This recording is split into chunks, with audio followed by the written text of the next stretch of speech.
semua, apa kabar? Ketemu lagi sama saya di season 2 nih. Hari ini kita di episode yang ke-8. Pastinya juga dengan narasumber yang keren.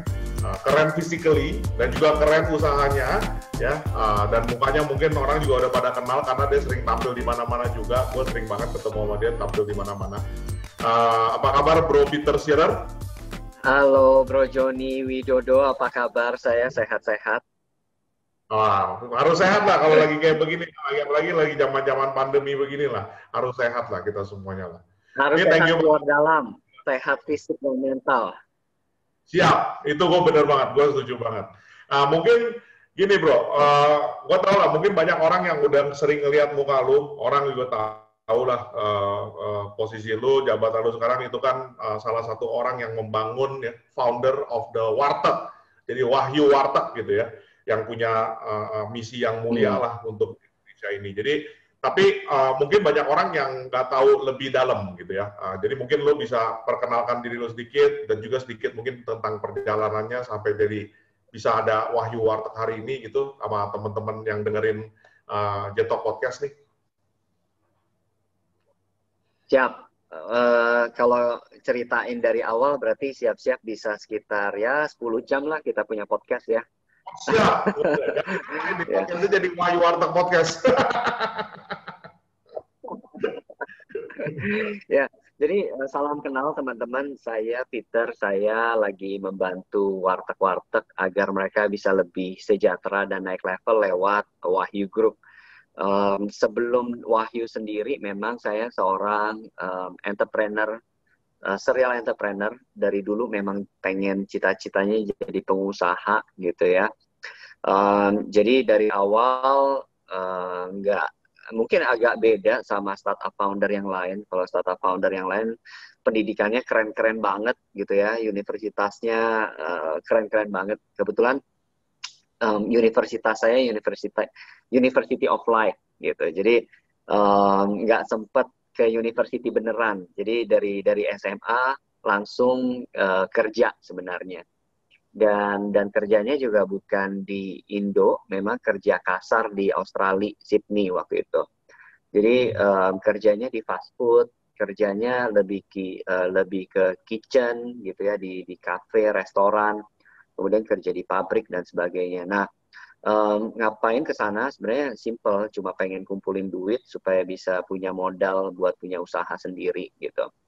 Nah, dari sana balik sekitar 1,5 tahun di sana, balik dan mulai kerja dulu sama paman sendiri gitu ya, belajar. Terus kemudian waktu itu masih usahanya konveksi ya, lagi rame-ramenya distro-distro Bandung. Terus kemudian dari sana usahanya cukup mandek dan kayaknya otak butuh asupan pengetahuan. Akhirnya sempat sekolah periklanan, sekolah marketing. Lulus dari sana 1 tahun, jadi cuma sekolah. Lulus 1 tahun dan akhirnya sempat kerja di agensi juga, agensi advertising. Cuma 3 bulan, nggak diperpanjang. Nah dari sana baru mulai perjalanan as a entrepreneur gitu. Usaha pertama kali itu bikin baju karena punya pengalaman di advertising dan punya pengalaman di konveksi, mikir mau kerjain apa ya, kerjanya ya udah seragam gitu. Memang karena cuma itu doang yang saya bisa gitu. Nah, namanya Black and White Design. Jadi masih inget banget waktu itu karyawannya cuma 1 ya, which is saya sendiri. Portfolionya ambil dari anak-anak.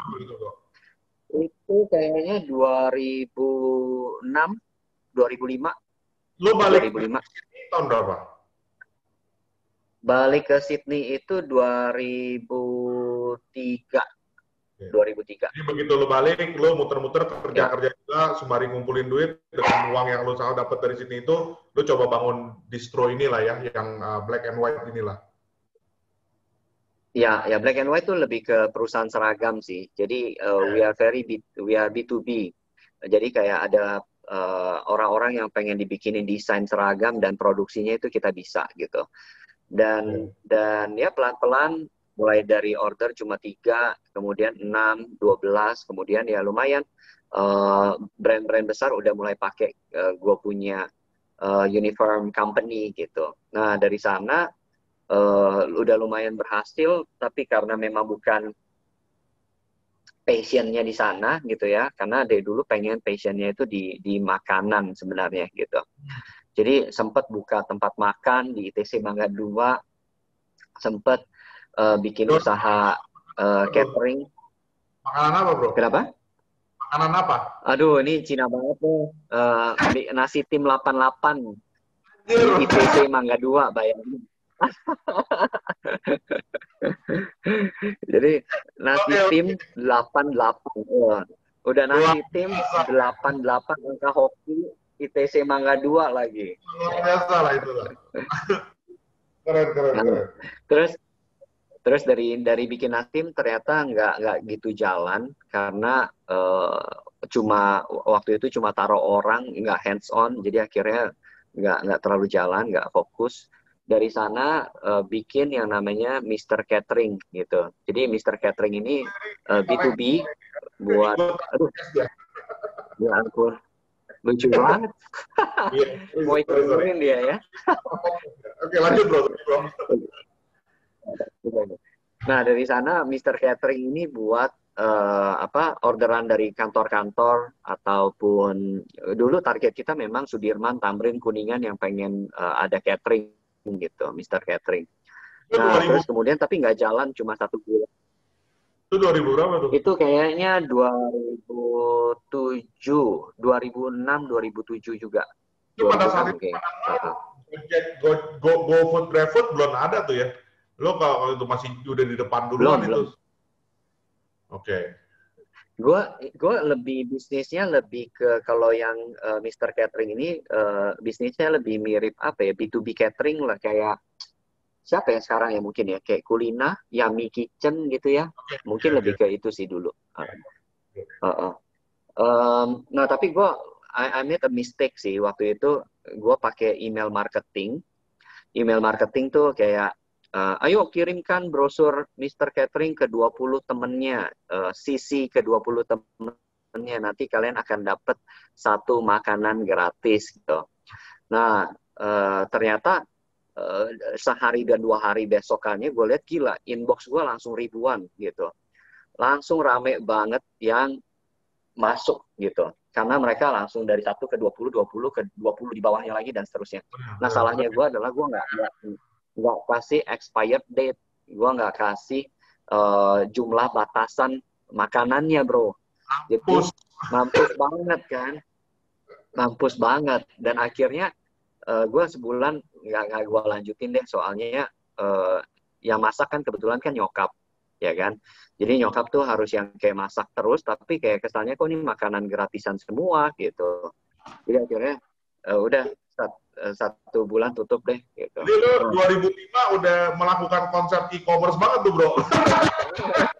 Customer acquisition pakai makan gratis. Burn. Dulu nggak ada istilah burn money. Kocak men. Oke, terus kocak tapi sedih men. Gua dengerin juga. Aduh, terus akhirnya dari sana gue pikir, aduh daripada gue yang ngejerin klien terus B2B, memang karena darahnya dulu darah agency gitu ya B2B, gue bilang gue bikin platform deh gitu.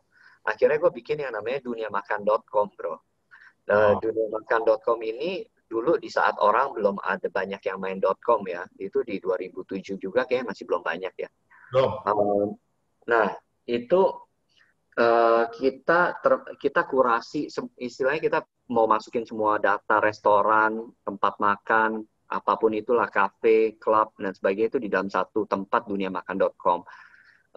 Nah, ternyata juga jalannya cuma 3 bulan, bro, karena gue dulu belum mengerti yang namanya konsep mereka bisa edit sendiri, mereka bisa input sendiri. Dulu apa-apa semuanya single admin, which is adminnya cuma gue doang gitu. Mampus lah.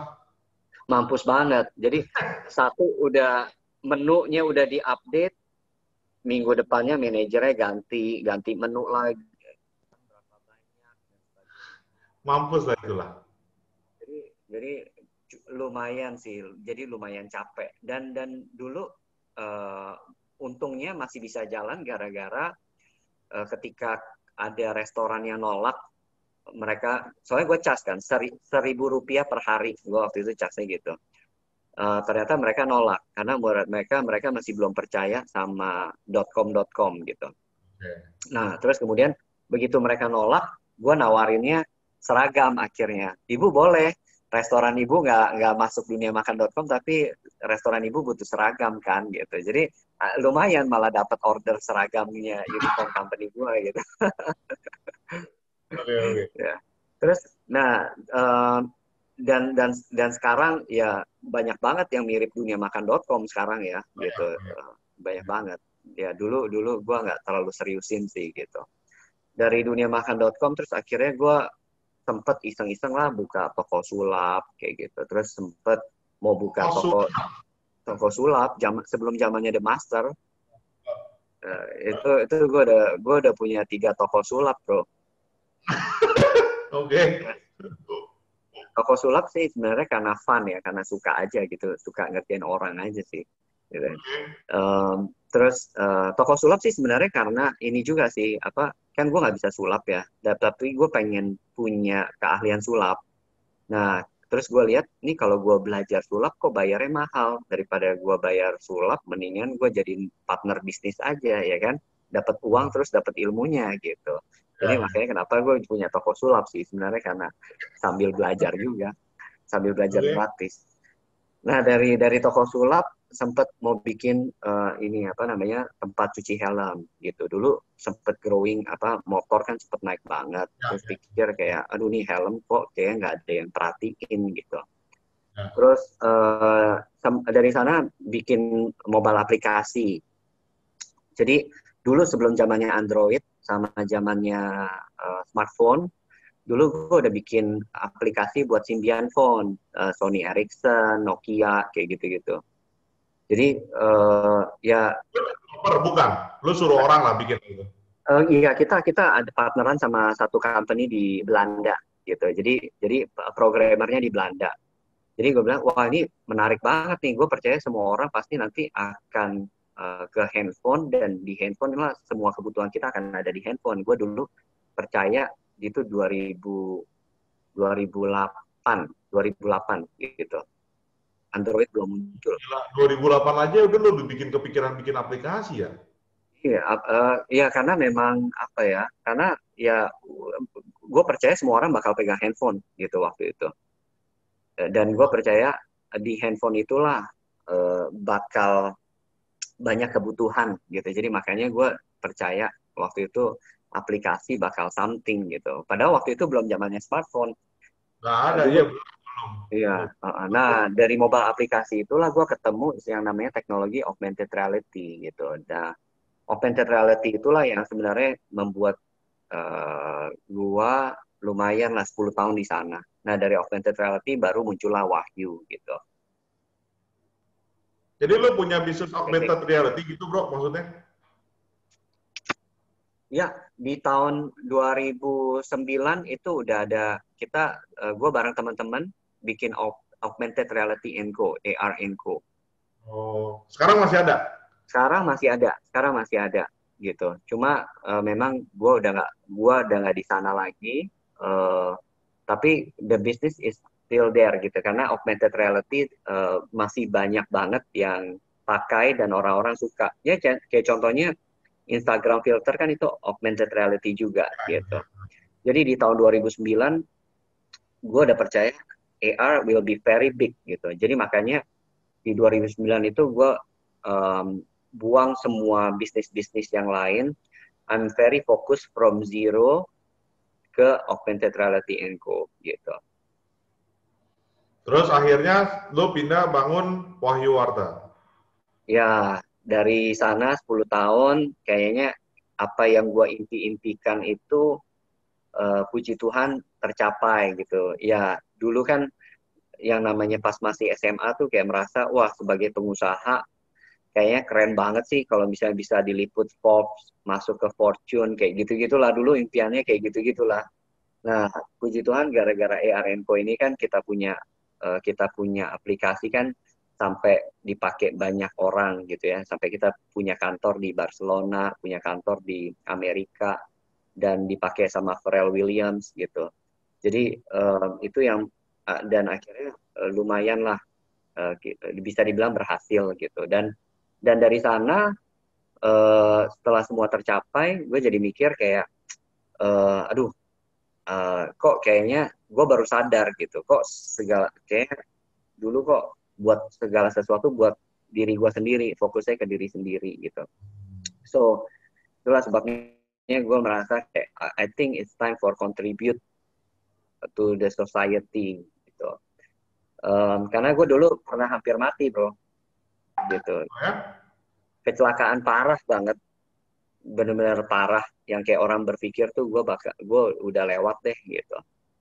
Itu kejadiannya kayaknya di tahun 2009 pada saat gue baru memulai AR itu. Jadi Oke. mobil yang gue kendarai itu nabrak bus dan akhirnya hancur parah, dan orang pikir itu yang pasti mati deh gitu. Tapi ya puji Tuhannya gue masih bisa duduk di sini ngobrol sama lu dengan muka yang mulus gitu. Itu Iya, itu gila, itu masih sehat mujizat walafiat banget. begini, nggak ada kelihatan pernah kecelakaan atau apa sama sekali lah. Iya, iya, padahal parah banget kecelakaannya. So, jadi gara-gara di sana sih jadi kayak kayak kayak dikasih kayak kesempatan kedua sebenarnya sama Tuhan gitu, kayak kayak jadi diingetin sebenarnya kayak kita ngelakuin bisnis, kita ngelakuin kerjaan kita sehari-hari ini sebenarnya buat apa sih gitu.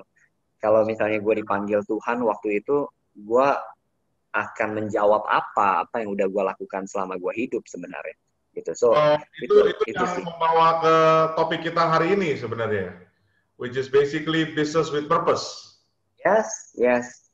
Karena kita harus tahu purpose-nya kita gitu. Karena kita harus tahu tujuan kita hidup tuh apa sebenarnya gitu. Jadi kayak itulah sebabnya I'm very excited ketika lu bawa topik ini juga gitu, business with purpose gitu. Karena memang bisnis yang kita lakukan ya ya sayang banget kalau misalnya hanya untuk diri kita sendiri sebenarnya gitu. So our business harus berdampak buat orang banyak. Nah, terus lu kan ada turning point ya dalam hidup lu ya. Ini, I mean, by the way, gue baru pertama kali sih dengar cerita lu. I'm sure that you have already, your story has been written in many articles and all that. Tapi to really hear it from you dengan cerita kayak tadi begitu, it's very inspiring ya. Terus udah gitu kan, lu bener-bener kalau jatuh bangun gagal dan terus ambil resiko dan lain-lain itu, I mean, been there, done that 100,000 times lah for you lah probably, right? Terus sampai dikasih kesempatan kedua kayak gitu dan hampir lewat dan bisa balik lagi dan bangkit gitu ya. Terus dari ibaratnya nggak kuliah jadi tenaga kerja yang kasar gitu kan. I think it's a really turning point ya. In many of your life itu banyak turning pointnya sih kalau Ya, gue lihat. ya, betul betul. Dan karena gue punya prinsip, satu hal adalah yang selalu prinsip gue sebagai seorang entrepreneur itu satu kata sih, unstoppable gitu. I will not stop gitu. Gue nggak akan pernah berhenti kalau tujuan gue belum nyampe gitu.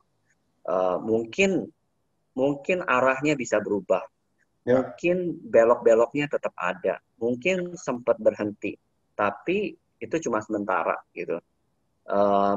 Tapi gue nggak akan berhenti sampai tujuan gue selesai gitu. Jadi makanya banyak yang tanya kok banyak jatuh bangun. Justru gue senang banyak jatuh bangun karena semakin banyak jatuhnya, gue juga jadi semakin banyak belajarnya sebenarnya gitu, mana yang boleh mana yang nggak boleh gitu. Dan it makes me stronger sebenarnya gitu. Jadi kalau misalnya orang bilang pandemi sekarang seperti ini susah dan sebagainya, gue udah punya mental yang cukup kuat untuk menghadapi itu sih gitu. Nah, ini balik ya. Jadi kalau kita bilang when you start Wahyu Warteg, right? Ya, Terus kan basically ada tujuan mulia lah di situ, bahwa ya, gue mau mensejahterakan warteg, bikin mereka naik kelas to the next level yang mungkin Ya satu hari nanti mana tahu gitu bisa menjadi misalnya either gue makan warteg, Wahyu warteg, atau gue makan McDonald gitu kan ya. Ya, ya. Artinya masih lu ke sana lah ya, sampai bisa Yes, punya satu yes. alternatif Benar. against fast food restaurant gitu kan, yang food chain yang global level lah. Tapi triggering point-nya kok bisa ke sono, bro? Maksud gue apa gitu yang bisa ke sana, terus mungkin lo bisa cerita sedikit gitu ya. Gue punya kedekatan lumayan sih sama warteg ya. Dulu, Oh, eh, oke. tadi kan gue sempat cerita kalau misalnya gue sempat kerja di agensi yang cuma 3 bulan. Nah, gue waktu itu kerja di agensi gajinya 1,8 juta Oke. sebulan. Dan gue harus bertahan dengan gaji itu ya otomatis mau nggak mau makannya di warteg gitu. Dan to be honest itu pertama kalinya gue makan warteg sih. Eh, pada saat gue terima gaji itu, jadi gue makan warteg belakang kantor dan gue lumayan kaget gitu. Di makanannya ada rambutnya gitu. Terus gue nggak ngerti cara mereka menjajakan masakannya seperti apa. Karena selama di Australia sebelumnya kan gue kerja di fast food yang which is standarnya tinggi banget. Pasti. Terus gue juga sempat kerja di dapur sebagai Mr. DJ alias tukang cuci piring, ya kan. Jadi gue ngerti banget cara beresin dapur tuh kayak gimana. Uh, Ya, dan ketika gue makan, lihat kondisi warteg itu kayak wow, kok kayak gini dan orang banyak banget yang makan gitu. ya. Apakah mereka nggak concern soal higienis dan gizi dan sebagainya gitu. Nah, tapi kan no choice ya gitu. Nggak ada pilihan mau makannya murah dan enak, uh, nginget apa bisa banyak ya di warteg gitu. Nah, dan akhirnya gue jadi terbiasa makan di warteg. Dan pada saat uh, pada saat gue sekarang ini, gue 3 tahun lalu gue sempet sama supir gue makan di warteg lagi. Um, terus gue lihat situasinya sama banget kayak kondisi pertama kali gue ke sana. Gue bilang, loh, kok nggak ada perubahan sama sekali ya? Kok gue yang tadinya gue berharap apa? Uh, tadinya gue berharap warteg ini bisa seperti yang tadi lu bilang fast food itu, kok kayaknya masih gini-gini aja gitu. Nah, itulah yang buat gue merasa kayak gue tergerak nih. Gue kayak I need to do something. Gue bisa hari ini kan juga karena warteg juga sebenarnya. Ya, ya. Dan banyak orang-orang di luar sana bisa jadi dokter, bisa jadi pengusaha sukses, bisa jadi pengacara. Itu pasti Banyak. dulunya juga makan di warteg. Ya, gue juga Pas pernah jadi ngerasain lah. mahasiswa dulu, ya kan? Gue pernah Makannya ngerasain. di warteg juga. Pasti, pasti. Pernah. Semua orang pasti pernah ngerasain lah itu. Bener. Jadi warteg tuh punya peranan penting dalam kehidupan story-nya kita masing-masing gitu. Itulah sebabnya kenapa gue mulai belajar untuk coba deh gue belajar soal warteg tuh seperti apa. Nah, ketika belajar mulai warteg, gue ngobrol sama pemilik warteg.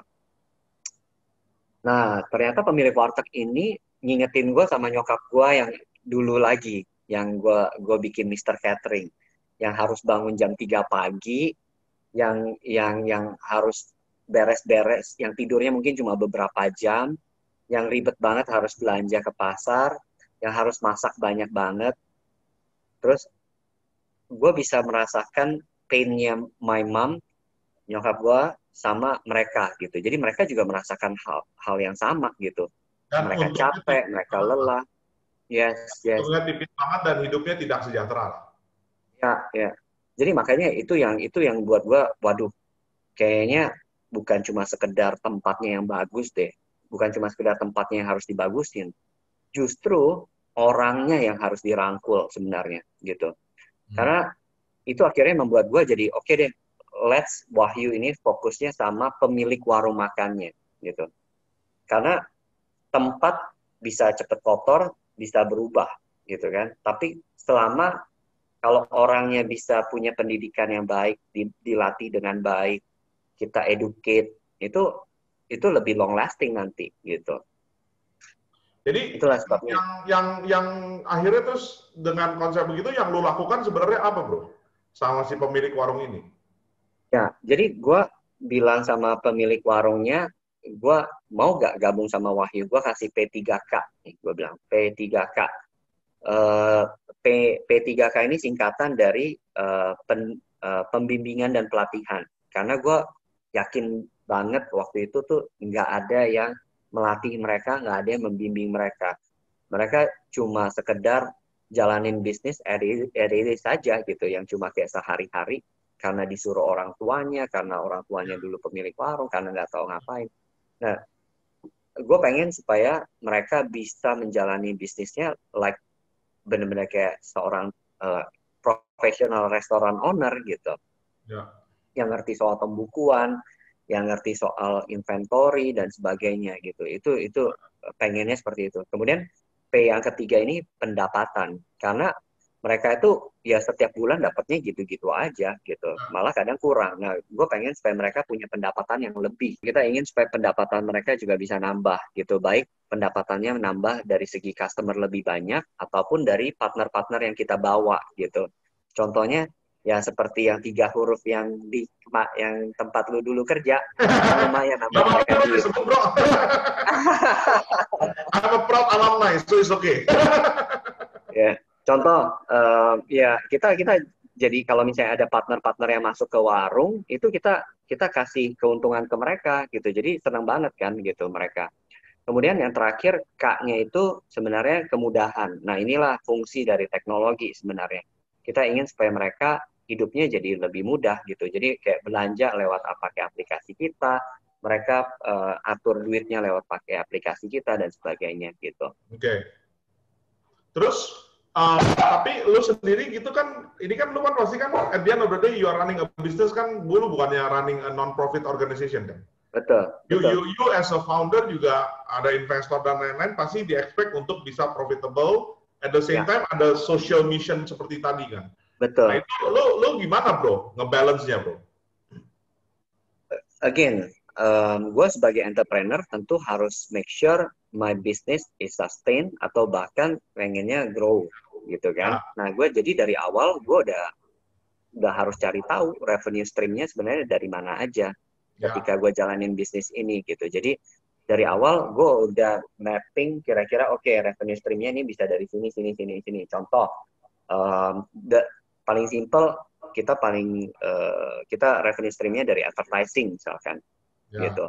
Jadi Jadi dari apa advertising, warnanya didandanin lah, didandanin nama misalnya prinsipal atau brand gitulah ya. ya, ya. Contohnya kayak sekarang kita lagi jalan sama beberapa brand atau banking misalkan kan, Ya. banknya bisa di wartegnya kita. Nah itu dari sisi baru dari satu pemasukan doang. Sebenarnya kita punya masih ada revenue channel yang lain sih, gitu. Kayak misalnya kita Tapi lu supply berusaha barang-barang sebisa dan mungkin, sebagainya. berarti tapi lu basically dengan cara berpikir begitu adalah lu sebisa mungkin tidak mencoba menyentuh pemasukannya si pemilik warteg lah. Ya, ya, Jadi ya, lu ngambilnya dari partnernya tapi lu nggak ngambil dari dia. Dari dia bahkan you are basically helping them to provide more traffic, ya. additional revenue, and all that lah basically gitu ya. Betul, betul, betul. Jadi justru kita nggak pernah ada tuh yang namanya membership fee, mereka harus bayar gitu, sama sekali nggak. Justru kita pengen kasih mereka duit malah gitu kan. That's very nice ya, that's very nice ya. Nah Ya. sekarang kalau lo ngelihat gini ya, so come back to our topic right. Ya. Now that you are already building this, sekarang udah berapa banyak ya by the way ya? 13.500 ya. Di Indonesia warteg sendiri ada Di berapa banyak? Kalau to be honest, nggak ada data yang pasti. Oke, bro. Jadi kan sekarang kan kalau lu kan sekarang kan kurang lebih ada 13.000 partner nih ya. Ya, Terus ya, kan tadi lu bilang kan jutaan lah ada warteg di ya, Indonesia lah. ya. Nah, visi lu sendiri sebetulnya buat Wahyu Warteg tuh apa? Lu mau semuanya itu pakai Wahyu Warteg lah pastilah maunya lah ya. Iya, iya, betul, betul. Gue sih pengennya semuanya naik kelas, basically. Gue Oke. pengen supaya eh, nggak ada lagi warteg-warteg yang masih konvensional, yang masih bisnisnya stagnan. Kita pengen mereka punya bisnis yang sustain, yang bisa embrace digital teknologi, gitu ya, yang selayaknya profesional restoran gitu. Gue pengennya semuanya kayak gitu. Nah, jadi kalau balik lagi ya, buat mungkin kalau misalnya seseorang kan banyak juga yang pebisnis-pebisnis itu benar-benar belum apa-apa udah mikirnya cuan dulu, ya kan harus untung gitu kan atau segala macam Ya, lah. Tapi banyak yang mungkin tidak benar-benar melihat lebih jauh dalam artian creating that impact, right? ya, Nah, ya. what's your views on that ya? Kalau I respect dan gue percaya memang sebagai seorang entrepreneur pasti memikirkan profit karena profit itulah yang membuat sebuah perusahaan itu bisa sustain dan grow gitu ya. Tapi alangkah kerennya ketika profitnya semakin besar, perusahaannya makin besar, justru semakin besar pula impact yang bisa diberikan perusahaan itu kepada banyak orang sebenarnya gitu. Sebenarnya dari data yang kita lihat gitu ya, yang bisa kita lihat sendiri bahwa perusahaan-perusahaan yang mempunyai tujuan atau impact sosial yang besar itu banyak keuntungannya gitu. Kalau gue boleh sharing, yang pertama itu biasanya kita lebih bisa narik customer gitu. yeah, Customer lebih respect sama perusahaan yang lebih yang mempunyai social impact. sure, Contoh misalkan kayak sebut merek nggak apa-apa ya. nggak apa-apa. Misalkan body shop, ya kan? Kenapa sih orang suka belanja di body shop gitu? Karena kita tahu nih ketika belanja di body shop nih, mereka sangat memperhatikan lingkungan gitu Ya, ya. Terus mereka doing good things gitu. ya, ya. Harapannya orang juga ketika mau makan di warung makan, mereka akan lebih pilih Wahyu gitu dibanding mungkin warung makan yang lain karena harapannya ketika mereka makan di Wahyu mereka juga jadi membantu ekosistem warung makan di bawah juga Ya, gitu. ya. Bukan cuma customer, kemudian yang kedua sebenarnya business with purpose ini juga bisa membantu hire karyawan yang keren-keren gitu. Benar. Karena Apalagi milenial sekarang ya. Banyak mereka maunya tuh not only salary but really creating impact for people life. Exactly, itu yang kelihatan banget di Wahyu gitu. Ketika ditanya kenapa sih mau kerja di Wahyu, karena mereka nggak mau cuma sekedar setiap bulan dapat duit gaji aja, tapi mereka pengen apa yang mereka lakukan di perusahaan itu bisa buat dampak buat orang banyak gitu. Dan itu jadi salah satu selling point buat recruiting a lot of talents gitu. Terus kemudian yang ketiga menurut gua buat investor atau enggak buat mereka juga lihat bahwa perusahaan-perusahaan yang punya impact sosial ini biasanya growing-nya lebih besar gitu, grow-nya lebih cepat gitu karena alasan yang pertama tadi mungkin customer lebih respect gitu. Because Customer of the one and two lah. Karena lu punya tim yang kuat dan dari eksternal itu basically lebih tertarik untuk belanja sama lu dengan sendirinya it makes number 3 gitu kan sebenarnya. Yes. Benar. So jadi justru dengan adanya perusahaan ya atau bisnis dengan social impact malah akhirnya grow-nya jadi lebih besar gitu. Profit-nya harapannya bisa lebih besar. Bedanya ketika profitnya lebih besar justru harapannya supaya bisa kasih impact yang lebih besar lagi gitu. Luar biasa sih. Apa ya? Gue banyak sih juga ngobrol sama orang gitu ya, sama founder-founder dan mereka itu banyak yang kebanyakan dari mereka lah ya, mungkin banyak lah, tapi kebanyakan dari mereka itu punya satu visi yang benar-benar menurut gue mulia ya. Jadi entah itu membantu nelayan, membantu petani, membantu pemilik warteg dan lain-lain lah. I think it's very important sih to create that impact. Dan lot of time gue juga mungkin itu juga berasa buat lu ya, gue nggak tahu sih. Tapi gue suka nanya gitu, lu sebagai founder lu kadang-kadang nggak suka bosan atau apa gitu kan. Tahu, I mean you said that your mission is unstoppable, tapi we as a human are still human, right? Satu hari tuh kadang-kadang pasti lu berasa capek, bosan dan lain-lain gitu. Tapi Betul, when I betul. ask them why they continue, dia bilang, ya gue bingung kalau gue stop kasihan mereka. Because now Hmm, I'm basically helping them. Kalau gue stop mereka gimana nanti gitu kan? betul, betul, betul. Ya. Mungkin gue bisa sharing bagian itu sih. Eh, Kalau misalnya ditanya visi terbesar gue, to be honest, itu adalah gue pengen supaya semua orang tuh bisa makan gitu. Bisa apa? Bahwa Bisa makan. semua orang bisa makan, nggak ada Oke. lagi kelaparan gitu. Betul. Nah, jadi sebenarnya grand plan-nya itu adalah ketika gue berhasil membuat warung makan lebih baik, mereka lebih sejahtera. Nah, warung makan ini orangnya baik banget, bro. Si pemilik warung makan, dia suka giving, ya kan? Nah, dia suka memberi makan orang-orang di sekitarnya juga, gitu. Ketika lu lagi ada utang, mungkin uangnya Ya, ya. kurang, mereka tetap kasih makan, gitu. Kasbon lah, kasbon lah. Iya, bekas bon, bahkan sering utang juga lupa kali, gitu kan. Nah, Ya. jadi sebenarnya ketika menurut data itu eh, ada 3,5 juta warung di Indonesia. Terus kemudian orang kelaparan tuh menurut data katanya ada 20 juta orang di Indonesia. Jadi gue melihat kalau misalnya satu warung cuma kasih makan 6 orang aja setiap hari, harusnya secara matematika tuh Impas. bisa impas lah gitu. Impas. So itu cuma pemikiran gue doang. Simple thinking aja lah. Ya. Iya, Assuming jadi geographically everything all the same, iya, impas gitu kan. iya, iya. Jadi makanya gue pikir, oke, let's help a lot of warung makan, let's help them to grow and mereka bisa lebih sejahtera dan bisa bantu orang-orang di sekitar mereka gitu. Luar biasa lah. Nih. Nah, kalau lu bilang unstoppable ya karena setiap hari gue masih dengar berita orang kelaparan, anak-anak bingung makan apa, terus kemudian orang ayahnya di PHK, ayahnya nggak bisa kerja, bingung kasih makan keluarga. No, gue setiap hari dengerin berita-berita kayak gitu yang membuat gue nggak akan berhenti kalau misalnya masih ada hal-hal semacam itu. Nih, jangan-jangan satu hari lu bisa di UNICEF nih bro, apa di ini bro, dipanggil jadi narasumber atau mungkin nanti bisa jadi salah satu petinggi di sana lah, one day in the future lah.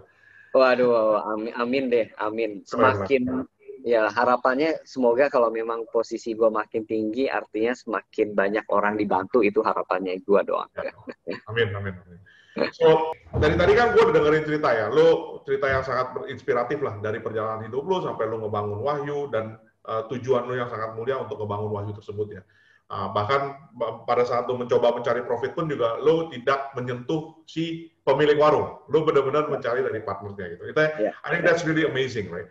Nah, kan sekarang kan tadi lo juga cerita ya, I think you have that motto yang P3K tadi ya. Nah, lo kira-kira nih kalau dengan P3K ini saat ini partner-partner siapa yang mungkin bisa bekerja sama lu untuk sharing tugas mulia ini, atau bahkan ke depannya misalnya ya, gue nggak tahu, mungkin misalnya lu punya, kalau lu boleh share, gue nggak tahu ya, itu again is up to you, right? Apakah itu masih confidential atau enggak, tapi misalnya lu bilang, oh gue pengen masuk ke pendanaan, atau gue pengen masuk apa, siapa, atau segala macam, maybe you can share a little bit ya. I'm very open buat opportunity, buat partnership with all our merchant gitu ya, all of our merchant. Kita sekarang ada 13.500 di Jabodetabek.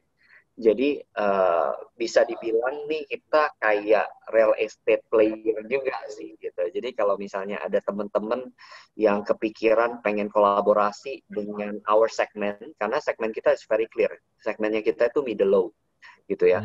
Yang kira-kira kalian punya produk-produk yang cocok buat middle low gitu ya, yang ingin coba dijual, yang ingin coba di-create awareness-nya, itu bisa lewat our merchant. Terus jadi itu maksudnya apa bro? Jadi kalau, sorry gue biar jelas ya, jadi kalau misalnya kayak advertising-nya berarti kan nge-brandingin toko si Wahyu Marketnya. Tapi kalau misalnya produknya itu berarti lu juga melayani jalur distribusi lah. Jadi misalnya gue pengen jualan keripik-keripik yang lucu-lucuan gitu, tapi harganya yang murah, bisa lah. Lu berarti juga masuk ke sana lah. Yes. Jadi kita bukan cuma sekedar branding channel doang, tapi bisa juga jadi sales channel gitu. Jadi daripada satu persatu bisa lewat Wahyu gitu. Nah, terus kemudian kita juga sebenarnya tempat kita bisa jadi merchant acquisition juga gitu, karena dalam satu warung ini punya potensi 100 customer satu hari sebelum COVID ya gitu. Jadi mereka juga customer ini punya potensi yang luar biasa. Misalnya kalian ingin approach soal insurance, finance, atau apapun itu yang memang mau coba acquire mereka gitu. And that's basically part of the financial inclusion ya, actually. Ya. Karena banyak mungkin orang-orang yang makan di sini itu belum financially included sebenarnya. Betul. Nah, makanya fintech itu sebenarnya jujur kita baru masuk di kuartal terakhir ini dan mungkin tahun depan juga kita bakal fokusin juga. Jadi makanya buat teman-teman yang mungkin ranahnya di fintech, let's talk, let's discuss kira-kira apa yang bisa kita kolaborasi untuk bisa bantu si bisnisnya si pemilik warung makan atau bahkan buat customernya juga bisa gitu. Keren bro, luar biasa. Ini nggak sengaja nggak kerasa ya kita ngobrol nih udah hampir 1 jam sih kalau gue lihat begini ya. Jadi mungkin gue mesti wrap up juga. So any maybe good host, jadi nggak berasa 1 jam. Oke, but anyway, gini bro, gue thanks for that ya by the way. Tapi mungkin ada some sharing atau pesan-pesan atau tips and tricks atau apapun itu yang lo mau share sama pendengar-pendengar kita atau penonton kita nih yang lo sebelum kita wrap up mungkin? Ya mungkin sesuai dengan topik kali ini sih business with purpose ya. Jadi gue percaya yang dengerin podcastnya lo nih pasti orang-orang yang talented, yang keren-keren, yang skillful, yang gue percaya skillful atau talented ini kalau misalnya dipakai buat membuat dunia ini lebih baik itu bakal keren banget sebenarnya gitu. Jadi yang terutama di masa-masa pandemi seperti ini gitu ya, di saat mungkin orang-orang merasa bingung, merasa kalut, banyak khawatir gitu ya. Tapi mungkin kita bisa rubah hidup mereka dengan apa yang kita kerjakan gitu. So let us be the light gitu ya di saat keadaan dark seperti sekarang gitu. So itu sih yang mau gue sampaikan. Luar biasa. Jadi intinya jangan bingung, jangan kalut, always be positive, there be always way, dan kalau lo punya purpose pasti ada jalan dan satu hari mungkin lo bisa sesukses Peter atau lebih sukses dari Peter. Harus lebih sukses, amin. Amin. Thank you so much bro, really appreciate it atas waktu lu hari ini. Jadi mungkin gua tutup juga episode 8 hari ini buat teman-teman yang udah dengerin dari tadi. Thank you so much, ini salah satu narasumber yang menurut gua cukup menarik dan menginspiratif ya. Mungkin salah satu yang paling inspiratif buat pribadi gue sendiri ya. I mean, that's genuinely coming from me by the way. Nah, thank you. In any case, buat teman-teman yang pendengar setia kita di Jeto Podcast, terima kasih. Jangan lupa untuk like, subscribe, atau share. Kalau memang ada yang mau nanya, silakan komen. Boleh langsung cari Peter, tapi kalau nggak mau lewat channel saya juga boleh. Nanti saya sampaikan ke Peter. Sampai ketemu lagi di episode yang berikutnya. Thank you so much. Thank you so much. Thank you.